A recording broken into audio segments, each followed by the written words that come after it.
Bonjour à toutes et bonjour à tous, soyez les bienvenus sur la chaîne Spirit Energy Thérapie, votre allié dans le cheminement de votre élévation spirituelle.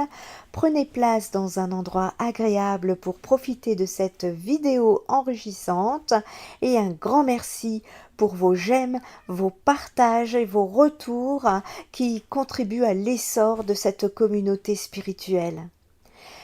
Cette nuit, des messages de mes guides m'ont incité à vous transmettre des communications concernant le karma collectif. Il semble que ce sujet soit d'une importance cruciale pour nous tous, tant sur le présent que dans l'avenir. Le karma collectif a un impact profond sur chacun d'entre nous et je suis ici pour vous offrir mes connaissances à ce sujet. Mon but est de vous éclairer sur cette notion afin que vous puissiez mieux comprendre les expériences qui vous attendent et les leçons qu'elles peuvent vous apporter puisque personne n'y échappe. Ce thème devra vous permettre de vous concentrer sur la compréhension et la guérison des blessures karmiques, offrant une approche introspective sur le karma collectif. Au-delà du karma individuel, il existe une mémoire collective, dite partagée par les familles, les communautés, les nations et même l'humanité tout entière. Cependant, indépendamment de cela, l'expérience que nous faisons de notre vie est toujours déterminée par nous-mêmes. Le karma, c'est une loi de cause à effet. Elle stipule que chaque action, pensée ou parole engendre une conséquence. En effet, prendre conscience que l'univers et le monde fonctionnent de manière et que chacune de nos interventions provoque un effet karmique est plus difficile à concevoir. Le karma, c'est le résultat qu'ont chaque action, pensée ou acte sur notre vie. Il s'agit de l'ensemble des effets liés à nos actions positives comme négatives et qui façonnent notre monde. Un exemple, nous laissons des enfants se faire arracher, se faire violer. Vous pouvez aujourd'hui bien l'imaginer puisque la lumière a récemment été mise dessus et je me dois d'en parler car nous sommes tous responsables du karma collectif, tous à notre niveau, à partir du moment où nous le savons. C'est en prenant conscience dans un premier temps de notre responsabilité et dans un second temps en agissant sans convoitise et dans la compassion que nous produisons plus d'effets karmiques. Le karma et la chance n'ont rien à voir l'un avec l'autre, bien au contraire. Par exemple, dans la philosophie bouddhiste, il n'existe ni hasard, ni prédestination, ni volonté divine. Nous créons nous-mêmes notre réalité avec nos paroles, notre esprit, nos actions et même notre corps. La loi du karma stipule que chaque moment de notre vie cause une succession d'effets et de conséquences dont la nature positive ou négative dépend de nos actes. En définitive, nous sommes totalement responsables de ce qui nous arrive. Si cette pensée peut être effrayante pour certains, elle est cependant la clé qui nous permet de mener la vie que nous voulons. En effet, cela signifie que nous avons le pouvoir de créer notre propre réalité et de décider de nos actions. En reprenant conscience de notre entière responsabilité, nous devenons libres. Nous pouvons changer le cours des événements de nos vies si nous le décidons vraiment. Notre karma, lui, n'est pas par définition une fatalité, mais bien le résultat de ce que nous faisons de nos propres vies et de nos actions. Une réponse bouddhiste à toutes les questions existentielles telles que pourquoi le monde est-il dans cet état, pourquoi ceci ou cela m'arrive-t-il, eh bien c'est tout simplement une conséquence du karma.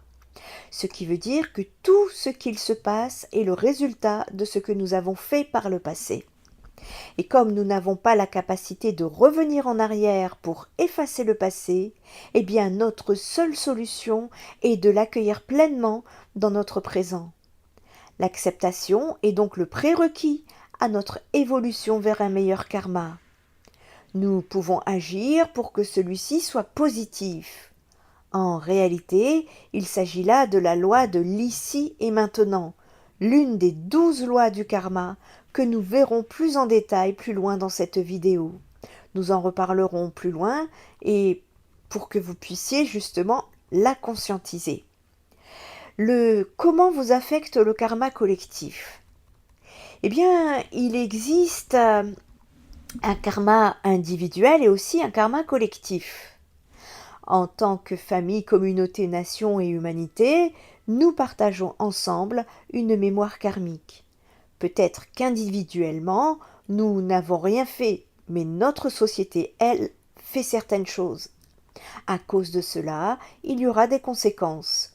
Ne prenez pas le karma pour un système de récompense et de punition, ce n'en est pas un. C'est juste la base de la vie. Sans mémoire, il n'y a pas de vie. Il est impossible de créer une amibe ou un être humain sans la mémoire de la matière. Si la vie doit se reproduire, elle a besoin de mémoire. Le karma, c'est la mémoire de la vie.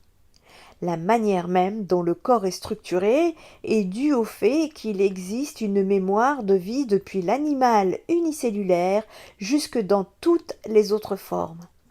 Toutes les actions qui sont faites autour de vous auront un effet sur vous. Certaines choses peuvent arriver à cause de leur réalité sociale ou des réalités du monde. Des millions de situations se présentent tous les jours dans lesquelles des gens se font tuer pour des choses qu'ils n'ont jamais faites. Beaucoup de gens traversent différents niveaux de souffrance et de douleur sans être associés d'aucune façon à ce qui se passe autour d'eux. Mais ils sont dans cette situation. C'est leur karma. Alors les questions du style « est-ce de ma faute ?» ou alors du genre « pourquoi cela m'est arrivé, je n'ai jamais fait ça ?» Voici comment vous voyez le karma. Le karma ne fonctionne pas de cette façon. Il s'agit juste d'un système de mémoire et sans cette mémoire, aucun type de structure n'est possible. Toutes les structures sont conduites et en particulier les structures de la vie sont reproductibles uniquement parce qu'il existe un stockage de mémoire sécurisé dans toutes les formes de vie. Disons que quelque chose m'est arrivé dont je n'ai aucun souvenir. Eh bien, la société autour de vous, elle, aura cette mémoire. Ces situations qui se produisent, eh bien, la mémoire de ce monde, c'est tout à fait la répercussion de ce qui se produit dans la matière. Et toutes les actions qui ont lieu autour de vous, rappelez-vous, auront un effet sur vous. Le karma collectif peut créer certaines conséquences extérieures, mais la façon dont vous faites l'expérience de la vie est toujours déterminée par vous-même, ici et maintenant. Alors, en dehors de ce que l'on peut parler du plan Bluebeam, certains connaissent ce plan des élites. Vous avez une vidéo sur la chaîne Spirit Energy Therapy. Nous n'allons pas parler de cela ici, bien que ça fait partie du karma. Là, tout de suite, par exemple, il y a de la pollution et vous ne l'avez pas causé, mais vous allez quand même respirer du poison. Ici même, vous respirez du dioxyde de carbone, et bien peut-être même du monoxyde. Vous n'avez pas créé ce karma. Vous avez même fait de bonnes actions. Que faire? Une fois que vous êtes dans cette pollution, vous devez respirer cela. Alors, y aura-t-il un prix à payer? Bien sûr, si vous y restez assez longtemps, il y aura un prix à payer. Quel que soit votre karma individuel, il y aura du karma collectif. C'est votre karma qui décide essentiellement comment vous faites l'expérience du monde, mais il ne décide pas de l'endroit où vous êtes dans le monde ou de ce que vous faites. Vous êtes peut-être né dans un palace, mais votre karma fait que vous souffrez quand même. Ou alors vous êtes peut-être né dans la rue, mais votre karma fait que vous êtes quelqu'un de joyeux. Le karma passé a créé une conséquence extérieure ou une situation que vous ne pouvez pas immédiatement changer à 100%. Il faudra la travailler. Une situation implique beaucoup de choses, pas seulement vous. Mais votre karma peut être changé sur le champ. Vous pouvez modifier votre karma à l'instant, ce qui veut dire que vous pouvez changer la façon dont vous faites l'expérience de la vie ici et maintenant. Vous êtes le seul impliqué dans ce processus, donc vous pouvez le changer sur le champ si vous en avez cette volonté. Toutefois, même si vous et moi en avons la volonté, le monde ne veut pas peut-être changer tout de suite. Donc, le karma collectif peut créer certaines conséquences extérieures, mais la façon dont vous faites l'expérience de la vie est toujours déterminée par vous-même, ici et maintenant. Beaucoup de gens se demandent est-ce que le karma collectif pourrait causer quelque chose comme un tremblement de terre par exemple. C'est un exemple parmi tant d'autres que, bien évidemment, vous adapterez à votre propre karma. En réponse à cela, on explique généralement que le karma collectif de tous les êtres sur cette planète est responsable des caractéristiques générales de cette planète et des éléments qui la constituent. Une fois que ces éléments sont en place, les lois impersonnelles de la physique prennent le relais. Par exemple, la chaleur augmente et divers mouvements en résultent, tels que la dérive des plaques continentales, etc. Une des manifestations telles un mouvement sont des tremblements de terre. De ce point de vue, les tremblements de terre sont les résultats inévitables du fait que notre planète a surgi telle qu'elle est et elle a surgi ainsi en tant que résultat du très vaste karma collectif de tous les êtres qui ont jamais vécu sur cette planète. Eh bien, il faut savoir que le karma, ou plus spécifiquement les forces karmiques, positives ou négatives, ainsi que les tendances karmiques, qu'elles soient individuelles ou collectives, mûrissent en divers types de résultats. L'un des résultats est un résultat dominant. Un résultat dominant, c'est une expérience du type d'environnement ou de société dans laquelle nous naissons ou entrons et la façon dont ces derniers nous affectent ou encore des objets tels que nos possessions et ce qui nous arrive. Je vais vous expliquer ça plus simplement. Dans le contexte du karma collectif, souvent désigné par le terme karma partagé. Il s'agit principalement de l'expérience commune vécue par un groupe d'individus face à des situations environnementales ou sociétales, ainsi qu'à des événements marquants qui les touchent directement.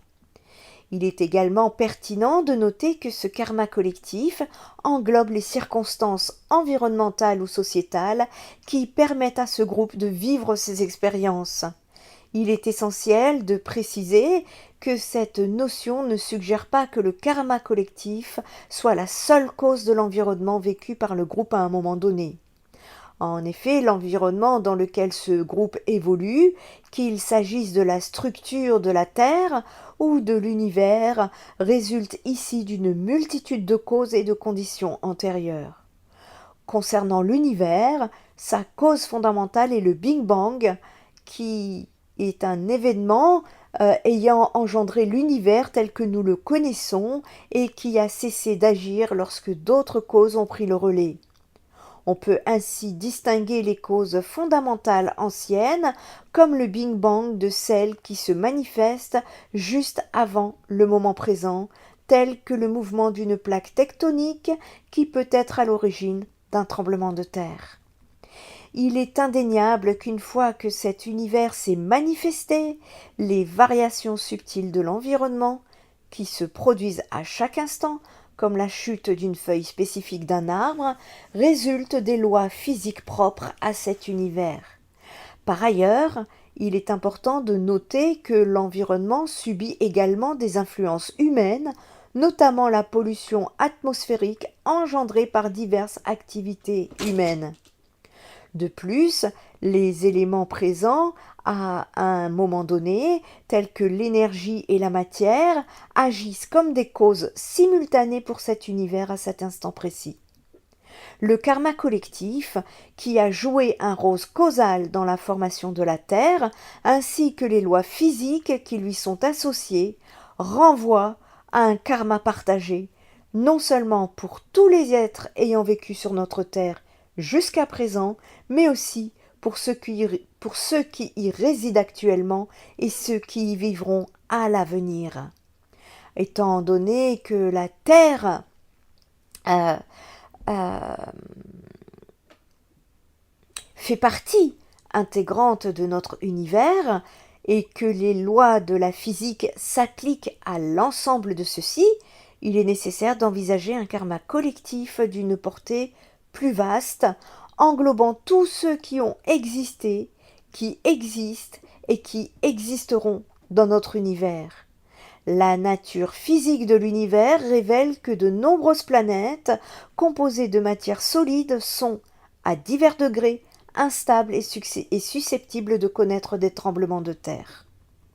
Et puisque nous parlons maintenant de la formation de l'univers, le karma collectif qui a contribué à sa formation, ainsi qu'au grand nombre d'êtres qui en font l'expérience d'avoir accumulé avant le Big Bang de cet univers, par tous les êtres ayant le karma de naître sur cette planète. Mais qu'en est-il des gens qui vivent à l'endroit exact où un violent tremblement de terre a lieu? Pour comprendre cela, il est important de se rappeler que tout le monde sur cette planète n'a pas éprouvé les mêmes effets dévastateurs de ce tremblement de terre et que même à un point spécifique où vous vous trouvez, tout le monde n'est pas mort ou n'a pas été blessé dans ce tremblement de terre que vous aurez tous vécu au même moment. Bien que cela ait causé des dommages considérables, tout le monde dans la zone ravagée n'a pas été blessé ni tué. Cela indique que ceux qui ont subi de sérieux dommages avaient récolté le karma, tant individuel que collectif, de faire l'expérience du désastre à ce moment-là, tandis que ceux qui ont été relativement peu touchés n'avaient pas récolté un tel karma. Cela ne veut pas dire que ceux qui ont été tués étaient d'une façon pire que ceux qui en ont échappé. Nous avons tous de vastes collections de karma sur nos courants de conscience, à la fois positifs et négatifs, et les conditions qui déterminent quel karma mûrira à tel moment sont nombreuses et diverses. Quelqu'un peut avoir miraculeusement survécu au grand séisme uniquement pour être tué dans un autre grand désastre le jour suivant, l'année suivante ou la prochaine vie. Dès lors, pouvons-nous faire une distinction entre karma collectif large que nous partageons avec tous les êtres sur la planète et un karma collectif relativement étroit que nous partageons seulement avec une certaine population parmi tous ces êtres. Oui, nous pouvons faire cette distinction. Le karma collectif, d'une ampleur considérable, a joué un rôle déterminant dans la création d'un univers qui est commun à tous les êtres qui y habitent. Au sein de cette vaste structure se dessine une sous-catégorie spécifique, celle des individus dont le karma collectif les a amenés à vivre sur Terre, contribuant ainsi à la formation même de notre planète. À l'intérieur de cette sous-catégorie, on trouve une autre subdivision, celle des personnes ayant partagé le karma collectif lié à l'expérience du tremblement de terre dont je vous ai parlé. Un événement qui, d'une certaine manière, a été influencé par ce même karma. Bien que chaque individu ait vécu cet événement de manière unique en raison de son propre karma individuel, il existe néanmoins des groupes plus restreints au sein de cette population partageant des karmas collectifs similaires. Par exemple, certains ont perdu la vie tandis que d'autres ont survécu. Ceux qui sont décédés ayant un karma collectif les prédisposant à mourir lors de ce tremblement de terre et non simplement en faire l'expérience. Parmi les victimes, il est possible que certains aient partagé un karma collectif avec d'autres, les unissant dans la tragédie de l'effondrement d'un même bâtiment. Ainsi, lorsque l'on évoque le karma individuel, cela renvoie à des expériences singulières, non partagées, comme celle de mourir quelques instants après avoir été frappé par une poutre bien précisément. Prenons un moment pour envisager une perspective cosmique. Les individus qui parviennent à purifier leur karma de manière significative et à cultiver une force intérieure peuvent se réincarner dans ce que l'on appelle terre pure. Dans cet espace, ils évoluent dans un environnement exempt des perturbations habituelles de notre monde. Il est dit qu'une fois réincarné dans une telle terre, chaque élément, même le murmure du vent, à travers les feuillages, transmet des enseignements du Dharma, rapprochant ainsi les âmes de cette terre pure de l'illumination. Cette observation souligne l'idée qu'il existe un lien étroit entre les caractéristiques d'un lieu et les qualités mentales des êtres qui y résident. En parlant de l'illumination, vous avez une vidéo concernant l'élévation de la conscience sur la chaîne Spirit Energy Therapy. Je vous invite à aller la visionner.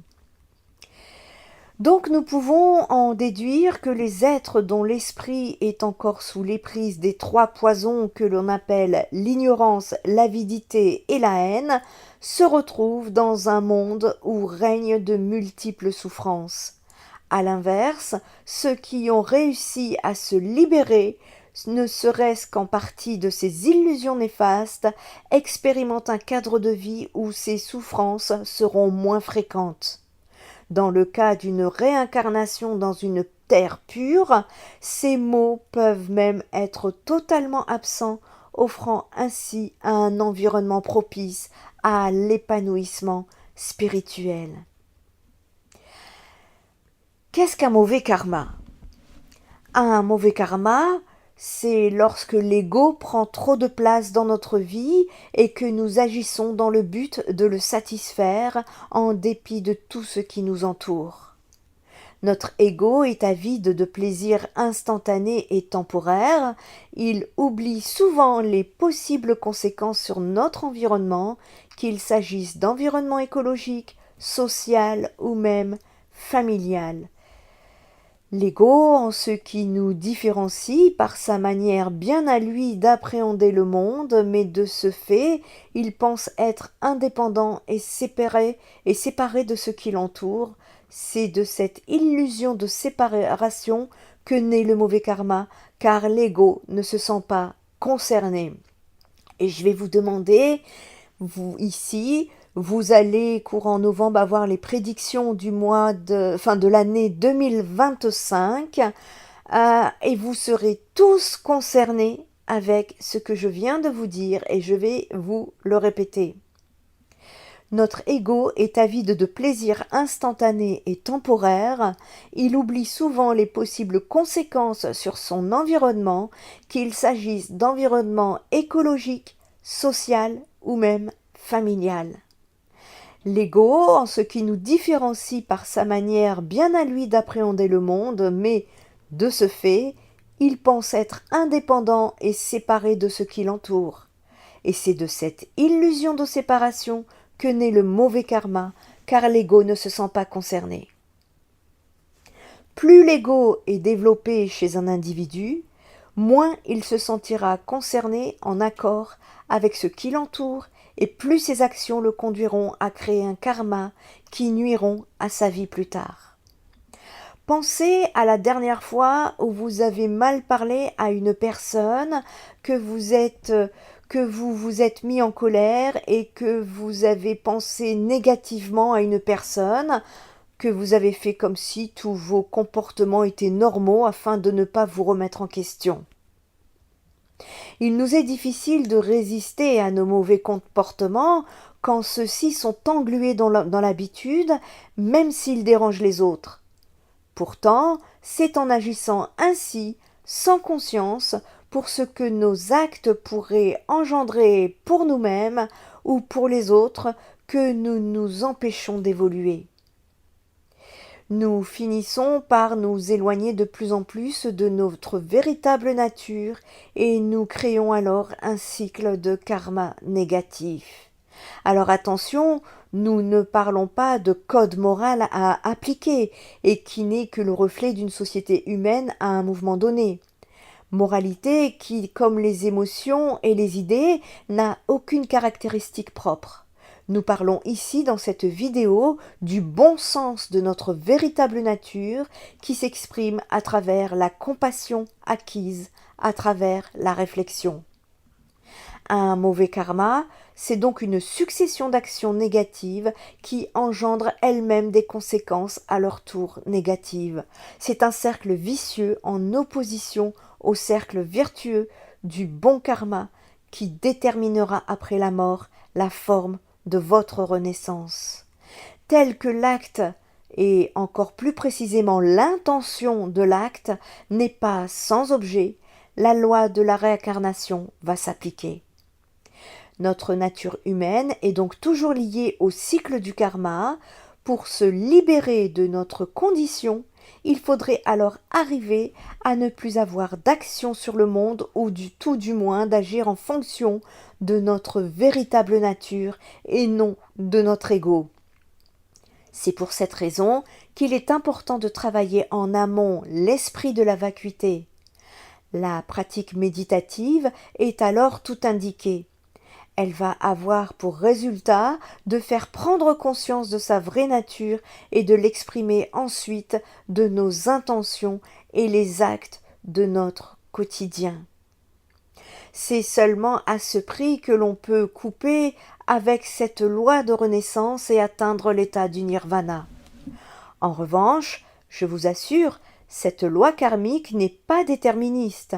Si les actes de vos vies passées, les bons comme les mauvais, engendrent votre incarnation présente, en revanche, ils n'ont aucune influence sur vos actions présentes ici et maintenant. Vous êtes bien et en tout responsable de ce qui vous arrive dans votre vie. C'est donc ici et maintenant que tout se joue et pas dans vos vies antérieures. Le karma vous aide à vous souvenir qu'il n'existe pas d'esprit séparé du vôtre qui crée votre vie. Ceci résume parfaitement l'idée que notre karma est entre nos mains seules et que personne d'autre que nous-mêmes n'a de réel pouvoir sur notre vie.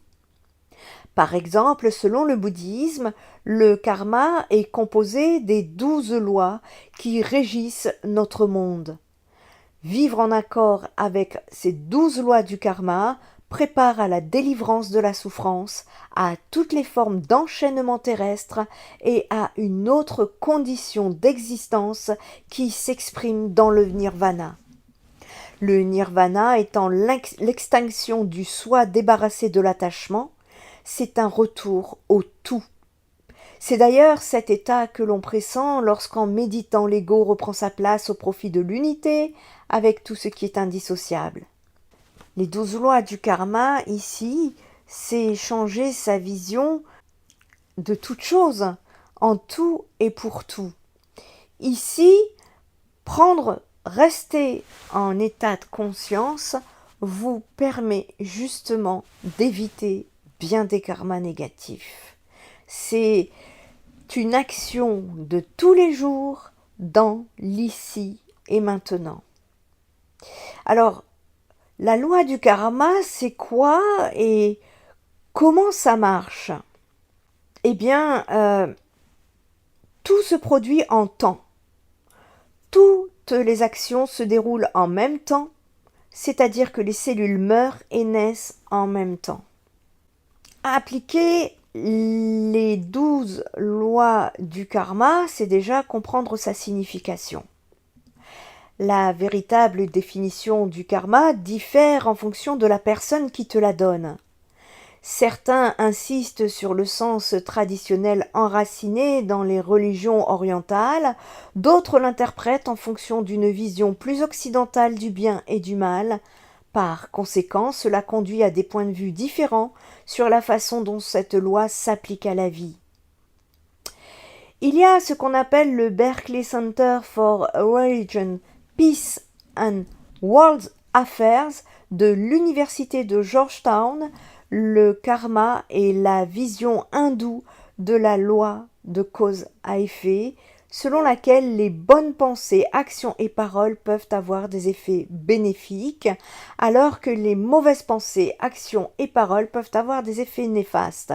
Cependant, de nombreux experts considèrent que le karma est bien plus simple que le bien ou le mal. Selon le docteur Jennifer Rhodes, le karma est simplement ces situations ou interactions qui nous aident à naviguer sur notre chemin vers notre objectif supérieur. Nous sommes souvent facilement distraits et nous manquons d'informations qui nous font croire que nous avons beaucoup de mauvais karma. Mais ces situations sont des signes qui nous permettent de rectifier le tir et d'avancer vers notre objectif supérieur. Donc, quelles sont ces 12 lois du karma? Eh bien, sachez, vous commencez à le savoir, que tout est énergie, y compris vos pensées et votre état émotionnel. Elles sont toutes énergie en mouvement. Par conséquent, en substance, tout ce que tu fais générera l'énergie correspondante et te la restituera d'ailleurs sous une forme ou une autre. C'est très simple. Tout ce que tu fais aura des conséquences positives ou négatives. Utiliser le karma comme un ensemble puissant de directives de vie te permettra d'être attentif à tes pensées et tes actions. Dans cet esprit, vaut mieux considérer cette loi comme une ligne directrice à suivre dans son quotidien. Les 12 lois du karma vont t'aider à mieux comprendre comment elles fonctionnent et ainsi comment tu vas créer du bon karma. Premièrement, la loi du karma ou la loi de cause à effet, c'est que quand les gens parlent de karma, ils font souvent référence de cette loi de cause à effet. Selon cette loi, toute pensée ou énergie que tu émets t'est retournée, bonne ou mauvaise. Pour obtenir ce que tu veux, tu dois incarner ces choses et en être digne. C'est le concept de ce que tu sèmes et de ce que tu récoltes. Par exemple, si tu veux de l'amour dans ta vie, sois aimant envers toi-même. Deuxièmement, la loi de la création. La loi de la création souligne l'importance du fait que la vie nous arrive pas toute seule. Pour faire bouger les choses dans ta vie, tu dois agir au lieu d'attendre que quelque chose se présente à toi comme par magie. Tu es le co-créateur de ce que tu veux en fonction de tes intentions. Il est recommandé ici de vous demander ce que vous devez libérer afin de créer votre espace pour que la chose que vous désirez apparaisse. Réfléchissez également à la façon dont, par exemple, tu peux utiliser tes compétences, tes talents, tes points forts dans le but de créer quelque chose qui ne profite pas seulement à toi, mais aussi aux autres. Et cela nous est tellement demandé dans les énergies d'ascension actuelles de vous connecter avec votre mission de vie. Troisièmement, la loi de l'humilité. La loi de l'humilité repose sur le fait selon lequel tu dois être suffisamment humble pour accepter que ta réalité actuelle est le résultat de tes actions passées. Par exemple, si tu reproches à tes collègues tes mauvais résultats au travail, tu dois accepter que tu as créé cette réalité en ne travaillant pas aussi bien que tu l'aurais pu. Quatrièmement, la loi de la croissance. La croissance commence en nous. Pour façonner le monde de manière positive, tu dois commencer par toi-même. En effet, le véritable changement ou la croissance personnelle commence par ce que tu peux contrôler, c'est-à-dire toi-même et en aucun cas les autres. La loi de la croissance s'intéresse également aux choses que tu ne peux pas contrôler, ainsi qu'à la façon dont tu acceptes cette fatalité. En fin de compte, tu dois te reconcentrer ou te concentrer sur toi-même et non essayer de contrôler les personnes ou les choses qui t'entourent. Rappelle-toi que tout commence à partir de toi-même. Cinquièmement, la loi de la responsabilité. C'est un rappel que tu es responsable de ce qui t'arrive dans ta vie. C'est un excellent rappel que ce qui t'arrive est à cause de toi, de tes choix et de tes actions. Cela élimine la possibilité pour te regarder vers l'extérieur pour trouver la cause de tes problèmes. Tu es le produit des choix que tu fais. Sixièmement, la loi de la connexion. Cette loi repose sur le principe que tout dans la vie, y compris ton passé, ton présent et ton avenir, sont liés. Ce que tu es aujourd'hui est le résultat de tes actions antérieures et ce que tu seras demain sera le résultat de tes actions d'aujourd'hui. Septièmement, la loi de la concentration. Se concentrer sur trop de choses à la fois peut te ralentir et engendrer frustration et négativité. C'est pourquoi la loi de la concentration t'encourage à te concentrer sur une seule chose à la fois. D'ailleurs, si tu te concentres sur des valeurs supérieures telles que l'amour et la paix, tu as moins de chances d'être distrait par des sentiments lourds de ressentiment, d'avidité ou de colère. Huitièmement, la loi du don et de l'hospitalité. Tu dois te donner aux choses auxquelles tu crois. Cette loi t'aide à comprendre l'importance de tes actions qui reflètent tes croyances les plus profondes. Par exemple, si tu veux vivre dans un monde pacifique, tu dois t'attacher à cultiver la paix pour les autres. Neuvièmement, la loi de l'ici et maintenant dont nous avons parlé plus haut dans cette vidéo. Pour connaître la paix de l'esprit, tu dois embrasser le présent. Cela n'est possible que si tu laisses tomber les pensées ou les comportements négatifs du passé. Si tu te concentres trop sur les événements du passé, tu ne cesseras de les revivre. Un des exercices recommandés qui est entrer en contact toujours avec l'ici et maintenant et de s'enraciner dans ses sens. Regarde dans la pièce où tu te trouves, fixe tes yeux sur quelque chose, cligne des yeux et dis « Je suis là ». Tu es dans l'ici et maintenant. Dixièmement, la loi du changement. Selon ce principe, l'histoire continuera à se répéter jusqu'à ce que tu en tires les leçons de l'expérience et que tu prennes des mesures pour agir différemment afin d'arrêter ce cycle. Le changement t'ouvre une nouvelle voie afin que tu puisses créer un nouvel avenir et une meilleure version de toi-même. Libère-toi des schémas du passé.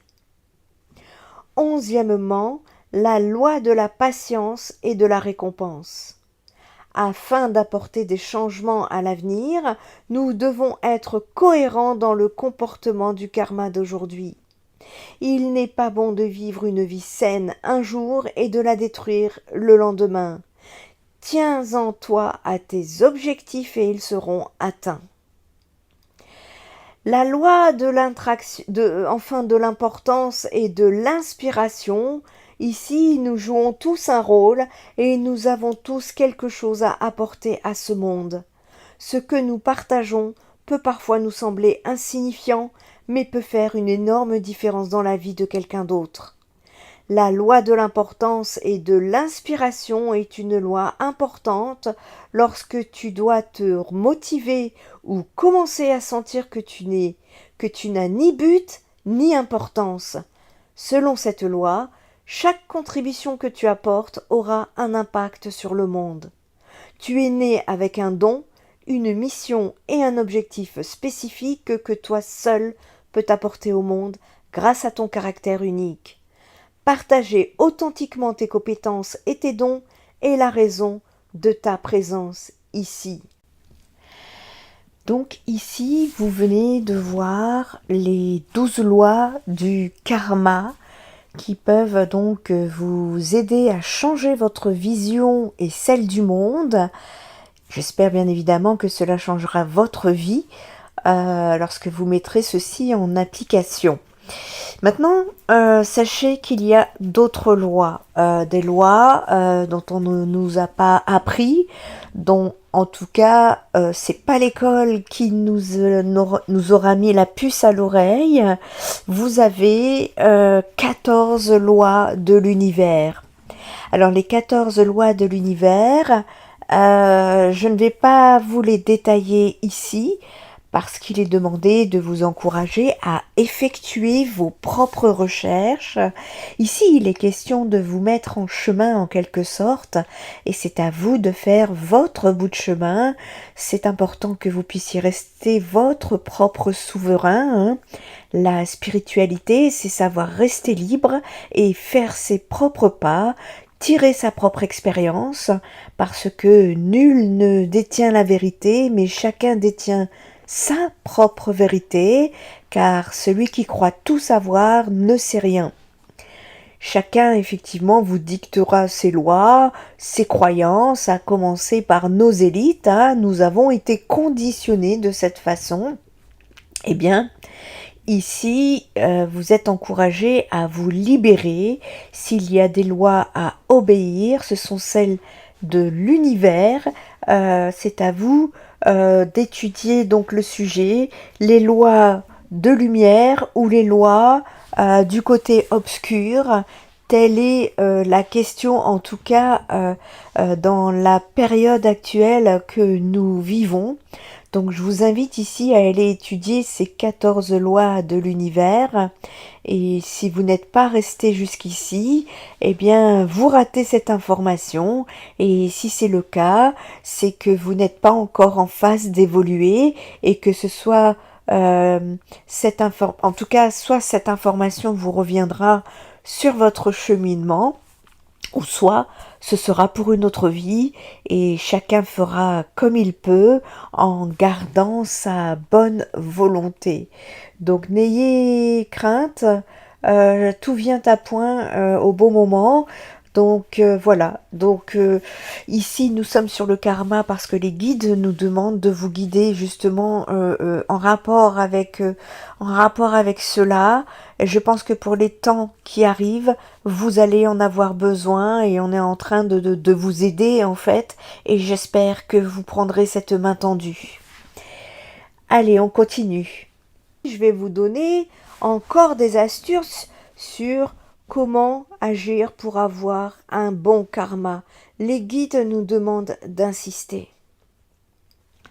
Donc chaque individu a déjà fait l'expérience du loi du karma dans sa vie. Une action ou un acte désintéressé qui conduit à un résultat positif inattendu que l'on appelle bon karma, dharma, une parole qui dépasse nos pensées et qui aura pour résultat un effet néfaste à long terme qui est le mauvais karma, le karma tout court. Nous avons tous vécu ce genre de situation. Dans l'imaginaire collectif, le karma est une malédiction ou une bénédiction qui nous tombe dessus sans que l'on ne puisse rien y faire. On entend souvent dire « c'est le karma », comme on dirait « ce n'est pas ma faute, c'est mon destin, c'est comme ça et on n'y peut rien ». Et dans ce cas, vous risquez d'attendre très longtemps pour ceux qui ont un mauvais karma. Le concept du karma, c'est similaire à la loi de la cause à effet. Tes actions ont donc des conséquences, mais ce n'est pas tout. Ce que tu dis, ce que tu penses ont également des répercussions. Alors bien sûr, tu ne peux pas toujours contrôler ce qui te passe par la tête et tes pensées ne regardent personne, mais elles exercent, elles aussi, une certaine influence, notamment sur toi-même. Être jaloux, dans l'envie, se réjouir du malheur des autres, ou avoir un état d'esprit négatif ne fait de bien ni à toi ni à ton entourage. Personne n'est complètement épargné et il est humain d'éprouver ses sentiments parfois. Mais ce que tu peux faire, c'est repérer ce genre de pensée et essayer de les changer en quelque chose de positif.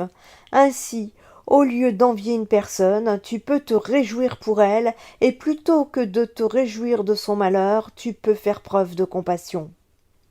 Bien sûr, ça a l'air plus facile à dire qu'à faire pour certains. Mais dans ces moments-là, demande-toi pourquoi tu ne parviens pas à te réjouir pour les autres.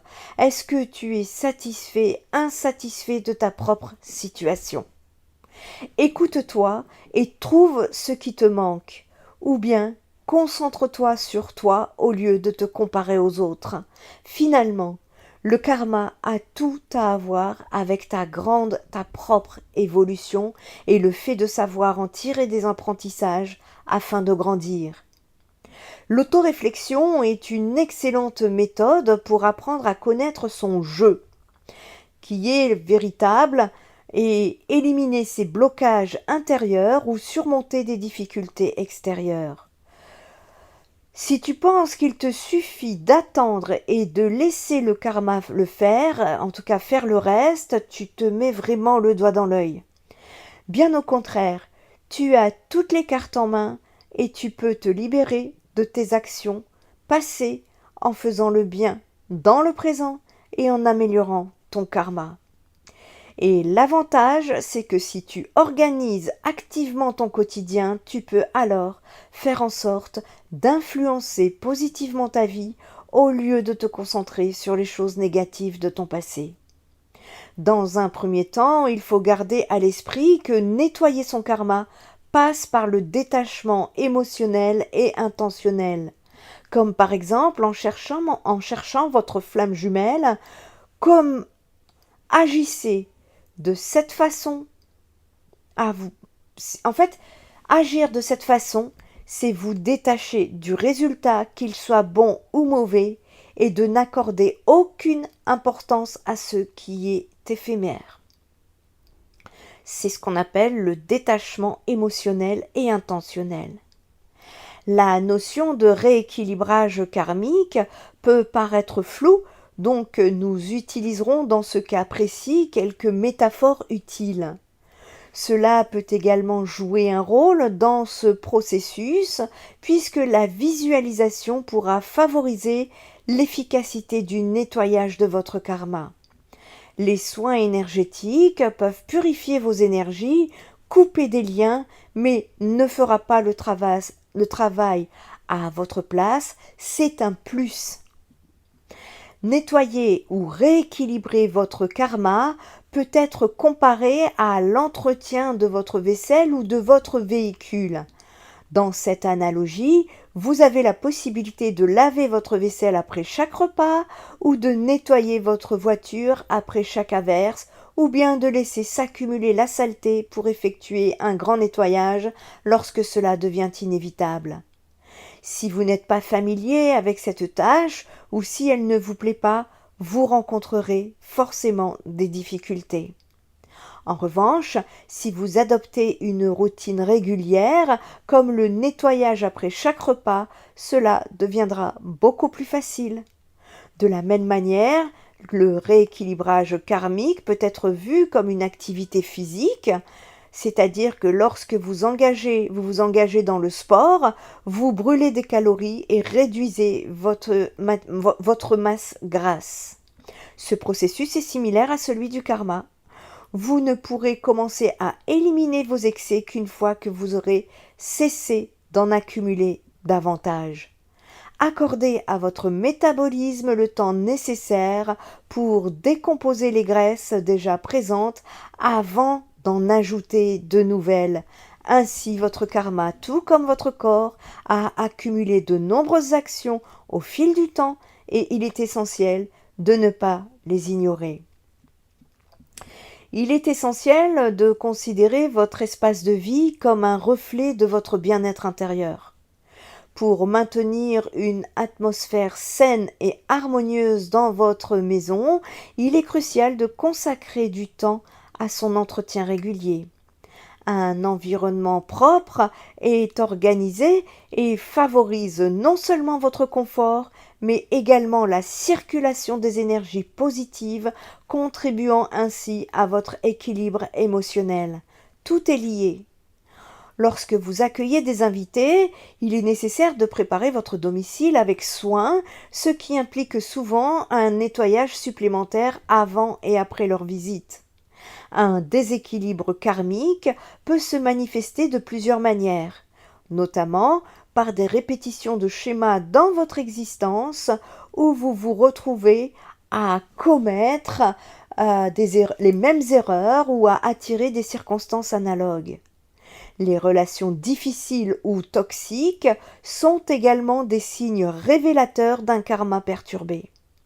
En outre, des émotions négatives persistantes telles que la colère, la tristesse ou la peur peuvent être des manifestations d'un karma défavorable. Les métaphores évoquées précédemment vous ont permis de mieux appréhender le concept de rééquilibrage karmique et ses implications. Vous êtes désormais conscient de l'importance d'un travail continu pour établir de nouveaux schémas bénéfiques. La question se pose alors: quelles actions pourriez-vous entreprendre pour restaurer l'équilibre de votre karma? Les personnes qui entrent dans votre vie, qu'elles soient présentes ou passées, jouent un rôle significatif dans la formation de votre schéma karmique. Certaines peuvent avoir un impact positif sur votre karma, tandis que d'autres peuvent au contraire le perturber. Il est possible que certaines personnes demeurent dans votre existence, tandis que d'autres en soient absentes. Ces individus peuvent être des membres de votre famille, des amis ou des collègues. Prenez le temps de réfléchir aux personnes qui vous entourent au quotidien et plongez-vous dans des souvenirs significatifs partagés avec elles. Vous ont-elles causé de la douleur ou des bouleversements? Si vous constatez qu'un ou plusieurs de ces individus vous apportent davantage de désagréments que de bienfaits, envisagez de couper subtilement le lien karmique par la pensée et l'intention. Il est clair qu'il est difficile de rompre les relations du jour au lendemain, alors accordez-vous un peu de distance et faites appel à votre pleine conscience spirituelle pour mobiliser vos forces énergétiques. Visualisez le lien qui vous unit à cette personne, ressentez-le, puis rompez-le avec intention de mettre fin à un schéma karmique. La pratique de la pleine conscience revêt une grande importance parce qu'elle implique d'être totalement engagé dans l'instant présent. Peu importe les tâches que vous entreprenez, il est essentiel de les réaliser en étant pleinement conscient de votre environnement et de vos sensations ici et maintenant. Cette attention portée au moment présent s'apparente à une forme de méditation. En adoptant cette approche, vous aurez l'opportunité de générer des flux d'énergie et d'explorer de nouvelles possibilités. C'est ainsi que vous pourrez accéder à vos énergies karmiques, les transformer et en développer de nouvelles. Il est essentiel de réaliser que chaque action entreprise par les individus peut engendrer des modifications au sein de votre environnement. Cela s'applique également aux araignées, par exemple, qui peuvent tisser leur toile en toute tranquillité sous votre toit. L'objectif du rééquilibrage karmique est de gérer ces allées et venues afin de préserver une atmosphère saine et positive. Il est crucial de se connecter à des énergies positives, puissantes et lumineuses qui vous élèveront. Il convient de se débarrasser des éléments nuisibles et toxiques pour favoriser un climat bienveillant et protecteur. Agir de manière altruiste dans le seul but d'accumuler des points de karma en espérant une récompense de l'univers n'est malheureusement pas la bonne méthode. Pour cultiver un bon karma, il est impératif d'agir sans rechercher un bénéfice personnel. Cela nécessite une approche désintéressée, sans attente de retour. Bien que cela puisse sembler complexe, cette attitude peut considérablement enrichir vos relations interpersonnelles. Si vous rendez service à quelqu'un en espérant une réciprocité et que cette personne ne répond pas à vos attentes, vous risquez forcément de ressentir de la déception ou de la frustration, ce qui pourrait vous dissuader de continuer à aider autrui. En agissant ainsi, vous vous laissez influencer négativement par le comportement des autres, malgré votre bonne intention initiale. Réfléchissez à cette citation de Wayne Dyer.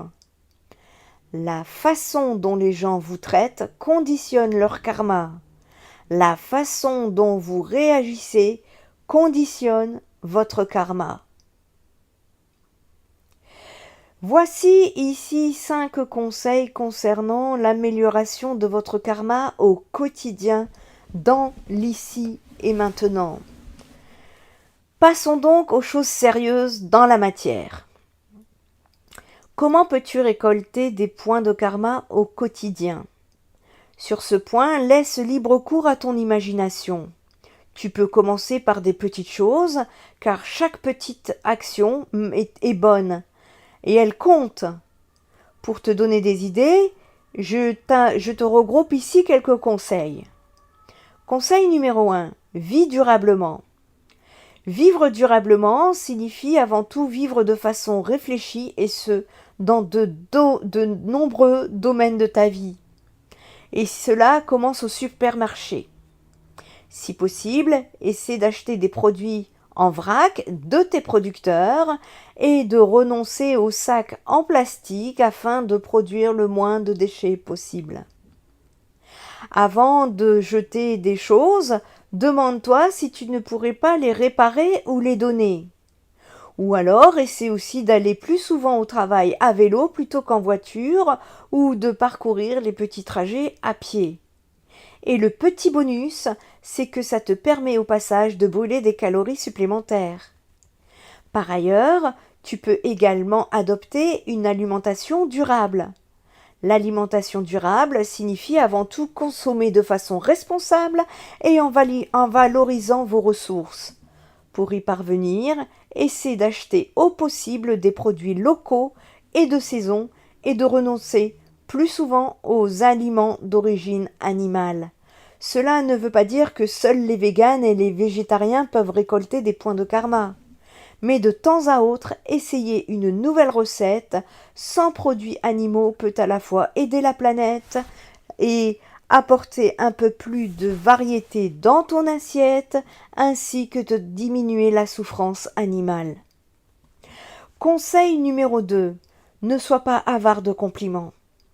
Il n'y a pas que ton comportement envers ton environnement qui est important pour ton karma. Il y a également la manière dont tu te conduis avec les autres. Tu peux par exemple faire un compliment sincère à quelqu'un, cela ne te coûte rien et ton interlocuteur se sentira valorisé. Qui n'aime pas recevoir de compliments? Conseil numéro 3, montre de la reconnaissance. Puisque nous parlons de compliments, comment réagis-tu généralement lorsque quelqu'un t'en fait un? Arrives-tu à l'accepter ou à tout simplement dire merci? Certaines personnes ont beaucoup de mal à le faire, ou alors peut-être y a-t-il une personne dans ton entourage à qui tu aimerais montrer ta reconnaissance, mais tu ne sais peut-être pas comment t'y prendre. Envoie-lui donc une carte postale ou offre-lui un petit cadeau particulier. Aie conscience des raisons pour lesquelles tu es reconnaissant au quotidien, cela peut être des choses aussi simples que le beau temps. Un repas délicieux ou un livre passionnant. Tu peux apprendre ainsi à apprécier ton environnement et tes semblables. Conseil numéro 4, pardonne et oublie le passé. Pour mieux gagner un maximum de points de karma, le mieux est de pardonner aux autres. Si tu veux débuter la nouvelle année avec un état d'esprit positif et laisser le négatif du passé derrière toi, il peut être utile de pardonner.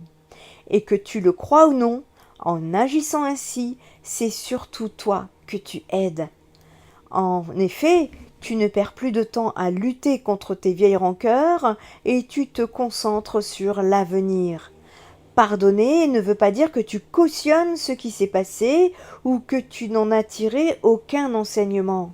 Cela signifie plutôt que tu ne souhaites plus porter ce sentiment négatif en toi et que tu veux regarder vers toi, vers l'avenir, pour ta propre libération.